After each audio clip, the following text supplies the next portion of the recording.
riwayat Al-Bara' ibn Azib radhiyallahu anhu di halaman 94 dan nyambung ke halaman 95.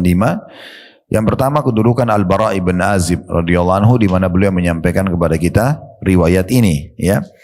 Kemudian selanjutnya adanya informasi bahwasanya Nabi SAW kalau sholat Isya dan beliau musafir membaca di salah satu rakaatnya wattini wazzaitun. Maknanya bisa karena orang musafir biasanya qasar, ya, dipangkas, ya, Isya 4 jadi 2. Maka di salah satu rakaat pertama atau rakaat keduanya beliau membaca wattini wazzaitun. Berarti di sini ada pilihan. Boleh di rakaat pertama Isya, boleh di rakaat kedua Isya.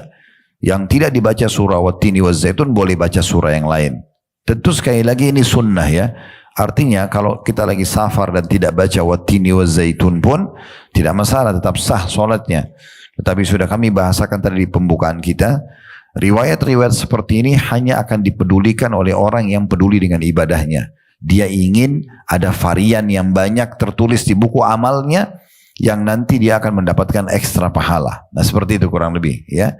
Karena kalau kita misalnya sholat nih Isya, kita baca Wad-Duha, kita baca misalnya surah Al-Masad, ya, Wat-Tabbat Yada misalnya, tidak ada masalah. Tetap aja dapat pahala sesuai dengan niat kita, karena kita yang penting menyempurnakan setelah Al-Fatihah baca surah. Tetapi kalau kita pilih surah ini wattini wazzaitun di sholat Isya kita lagi safar, maka dia dapat ekstra pahala. Selain ekstra pahalanya adalah karena baca surah setelah Al-Fatihah, yang kedua adalah dia mendapatkan karena ingin lebih detail mengikuti contoh dari Nabi.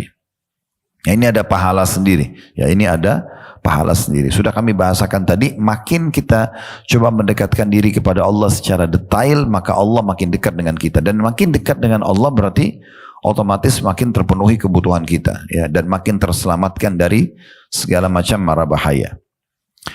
Kemudian pelajaran yang ketiga yang bisa diambil adalah kedudukan wattini wazzaitun, surah ini karena dipilih khusus oleh Nabi SAW untuk dibaca. Tentu nanti kita akan coba lihat setelah ini, kita tadabburi surah Al-Insyiqaq dengan surah At-Tin, ya, supaya lebih mendalam kita fahami maknanya gitu, ya.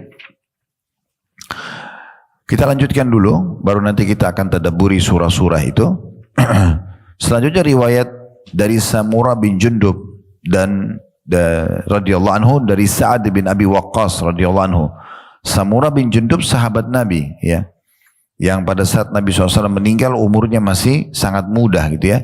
Makanya dia menukil dari sahabat yang lain namanya Sa'ad bin Abi Waqqas radhiyallahu anhu. Jadi itu sangat normal orang belajar dari orang yang lebih tua walaupun dia sezaman gitu, ya. Sa'ad bin Waqqas radhiyallahu anhu berkata, "Amma ana fa inni usalli bihim salata Rasulillah sallallahu alaihi wasallam ma akhrimu anha. Usalli salat al-isya fa arkudu fil ulayaini wa ukhiffu fil ukhrayaini." Kata Sa'ad radhiyallahu anhu, aku sendiri mengerjakan salat isya bersama para sahabat sebagaimana salatnya Rasulullah sallallahu alaihi wasallam tanpa aku kurangi sedikit pun. Aku mengerjakan salat isya, lantas aku memanjangkan bacaan pada 2 rakaat pertama dan memendekkannya pada 2 rakaat terakhir. Diriwayatkan oleh